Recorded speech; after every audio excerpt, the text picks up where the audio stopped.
everybody, I'm Miss Karen at Adams Memorial Library here in Latrobe, Pennsylvania. Welcome to the December Bake-A-Tale.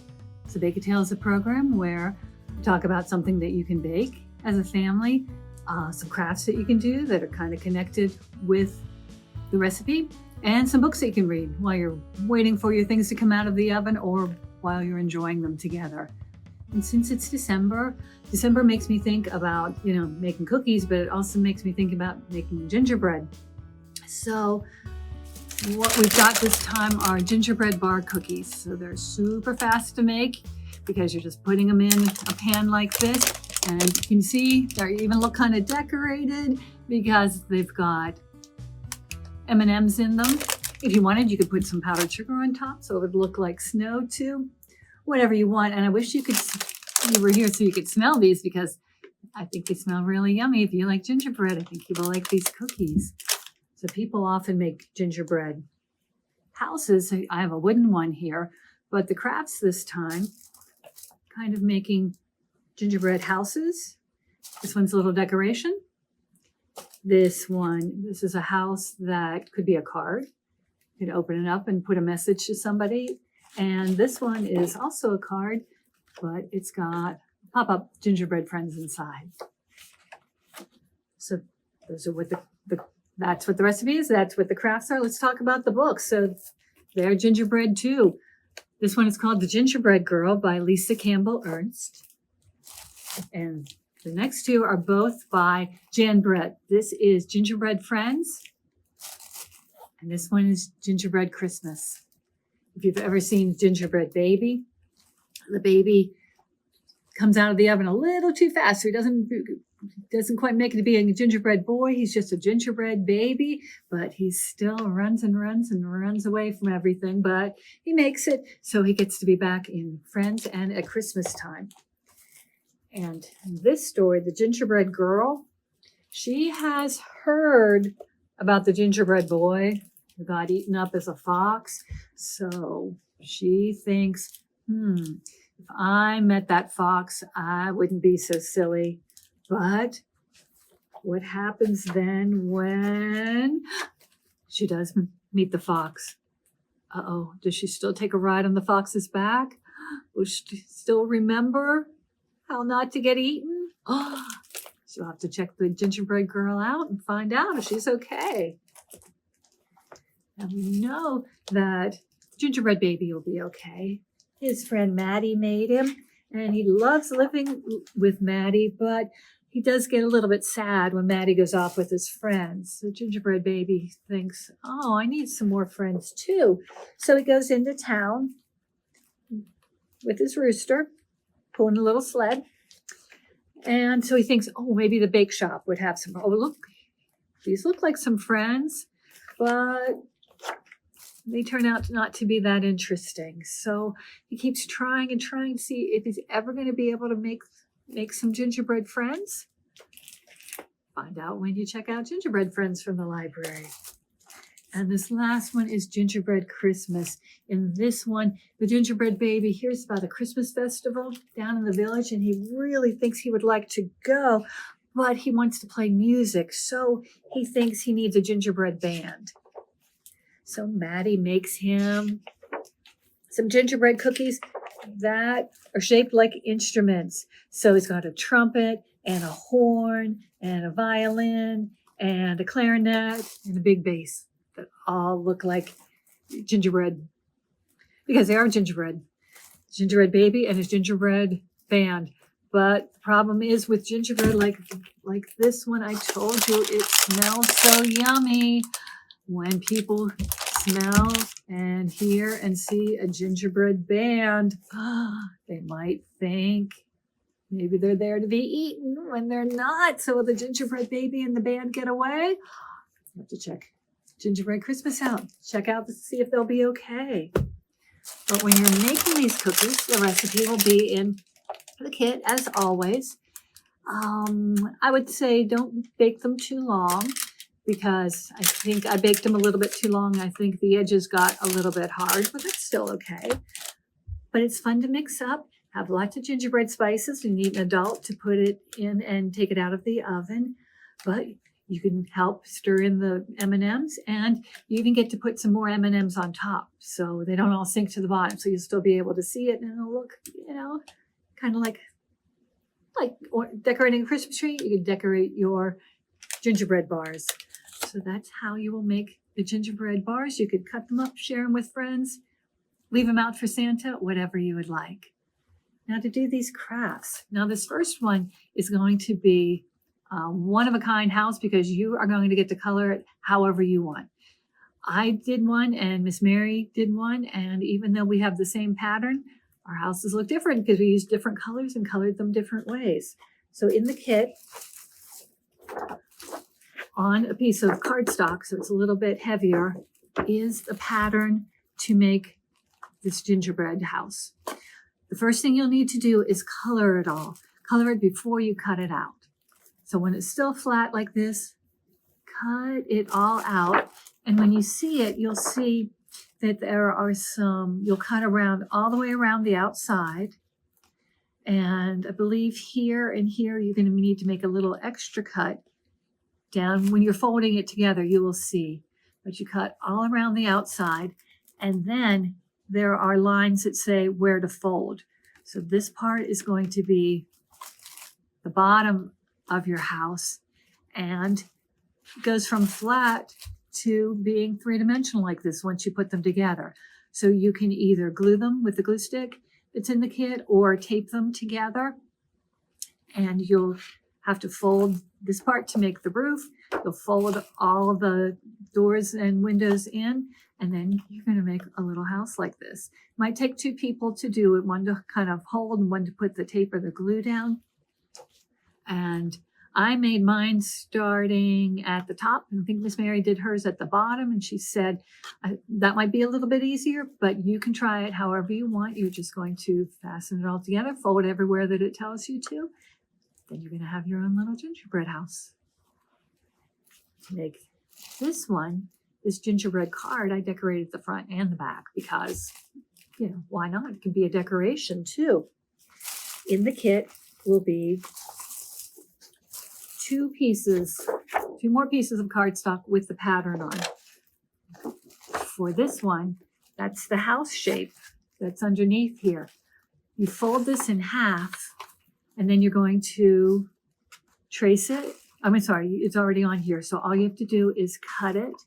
And then since you fold it in half, you'll have both the pieces that are going to make the front and back of the house, which will be the front and back of your card. If you accidentally cut it separately, you can just tape it together, but you want this to be attached, so it's going to be the front and the back of the card. This side has all the trim parts. So here is part to make the chimney, two parts to make the chimney. You have a choice of windows, could be square or round. These are the parts on the roof. I left mine white so it would look like it was snow, and you can put a rectangular door or a curved door. So I did one for the front door, one for the back door, and put both windows on. Once you've cut all of those things out, you can either color them if you would like, or in the kit, there will be a piece of brown construction paper and a piece of brown scrapbooking paper that's a little heavier.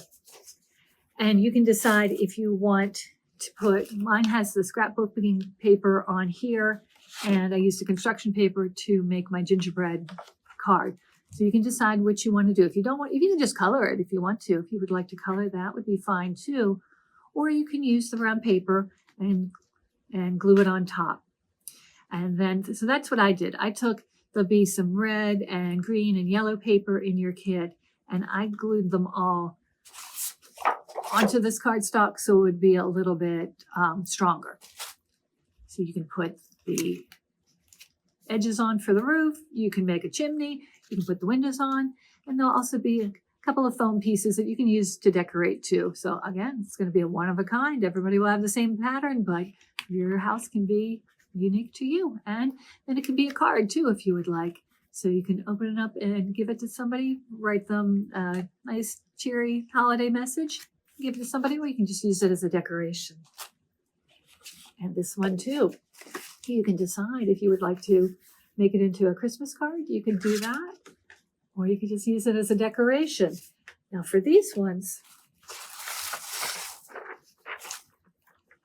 are on paper. So usually when you make a pop-up card, you would have to fold the paper and trace and cut everything out yourself. Well, here's a shortcut. This is from Red Ted Art. So you can just cut out these people. When I did mine on the card, I just made my people a little bit bigger when I was cutting out on the brown construction paper. If you use these ones, you could probably fit 2 on the card. You would just have to make sure they were lined up so the center of one would be the same as the center of the next one. So when you do the pop-up, they'll pop up the same way. I would actually put some, maybe some of the leftover cardstock on here. I would glue these to the back of them because they were a little bit flimsy when I just used the brown construction paper, these little friends here. So I put some reinforcement on the back just so they weren't didn't seem so fragile. So if you wanted to do that first, before you cut them out, you could glue some cardstock to the back of these to make them a little sturdier. And you can put, you could, if you wanted to, you could cut this out and then put the brown paper on top of this. If you didn't want to trace them, you could do it that way. And then you could put a little cardstock or some more paper behind it to make it a little bit stronger. If you want to, you don't have to. Or you could just color them. That's always fine too. But if you're putting the brown paper on, you could decorate them however you would like. I made 3 little gingerbread girls in a row since we had the gingerbread girl story. And then I used some of the green paper to make these trees, decorated the trees a little bit. Then I took some white paper and made those into candy canes. And then I just used little stampers on it. So you can decorate this however you want. Once again, it is going to be a one of a kind. How you will do this with the ones that you cut out, you will take your yellow paper. You're going to have these together like this, and then you can fold each one in half because that's what you're going to need them to do to pop up. See how they're still connected. When you cut these out, you want to make sure that you don't cut them apart this way. Otherwise, you'll have to tape them together. And that's fine too if you have to tape them together, but you want them to come out in a chain. And then you would fold them all in the middle. And then once you've had them all folded, you will have 1, 2, and 3 of them all together in a row. Then you'll take the yellow cardstock that's in the kit. You will have your little friends folded together, piled up. You're going to glue one to one side. And then you will put some glue on the outside. So it's glued here and it's glued here. So when they're folded up like this, you'll put glue on one side. You'll put glue on the other side. Put the glue on the one side, decide where you want it on your card, if you want it near the top or near the bottom, glue it down. Then you have the other side with the glue on it. You'll want to fold the card in half. You might want to fold it in half before you start gluing. Fold the card in half and close it up on the gingerbread chain and push it tight to make the glue stick. And then it'll come out like this, where it's glued on one end and the other one, and then the ones in the middle will just be in a chain. So this part, this part, this part, and this part are not glued down, but they're still in there securely. You can have them decorated however you want. You can give this card to whoever you want, or you can just use it as nice gingerbread decoration. I think you could even keep it up after Christmas if you wanted to, because I think you can make gingerbread all through winter. Actually, I would make gingerbread in the summer, but I think we'll be ready to go all through winter. I think it's a good winter treat. So you can come into the children's room and pick up the kits. They'll have the materials for the craft. They'll have the recipe in, but if you're not able to come in and get a kit, you can always email us at kids@adamslib.org, and I'd be happy to email you the recipe and the instructions, and then you could get what you need and do it all at home that way too. If you can come in to get a kit, you can come down to the children's room. You can even call us and pick it up through curbside service, and we'll have the kits here in the children's room at the library for as long as supplies last. So thank you very much for watching, friends. Happy baking, happy crafting, happy reading, and I hope you have a very wonderful Christmas and Happy New Year. And I will see you in January for another Bake-A-Tale. So thank you, friends. Bye.